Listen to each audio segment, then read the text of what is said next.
सदरक्षणाय खलनिग्रहणाय संकल्पनेतून सुरक्षित व सुसंस्कृत समाजाचा संदेश महाराष्ट्र पोलीस रेझिंग डे सप्ताहानिमित्त कुरुम येथे प्रभावी जनजागृती पथनाट्य.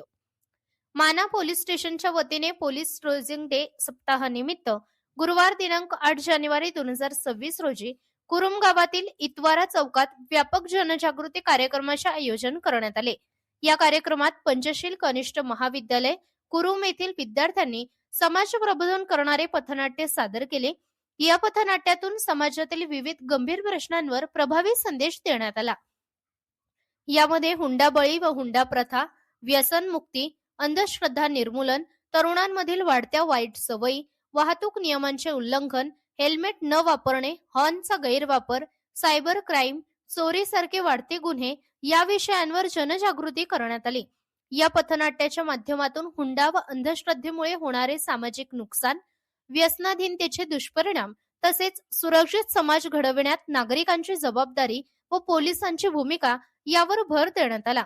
नागरिकांनी या उपक्रमाला उत्स्फूर्त प्रतिसाद दिला. या कार्यक्रमासाठी माना पोलीस स्टेशनचे ठाणेदार गणेश नावकार, पोलीस कर्मचारी उमेश हमरकर जाधव तसेच कुरुम पोलीस चौकीचे बीड जमादार राजू वानखेडे, आकाश काळे, पोलीस पाटील वसंता विरोळकर उपस्थित होते. तसेच पंचशील कनिष्ठ महाविद्यालयाचे प्राध्यापक प्रवीण देवघरे सर यांनी विद्यार्थ्यांना मार्गदर्शन करून विशेष परिश्रम घेतले. या समाज प्रबोधनात्मक पथनाट्याला ग्रामस्थांचा मोठ्या प्रमाणावर प्रतिसाद लाभला. इंडिया न्यूज R7 साठी सफदर शाह, कुरुम.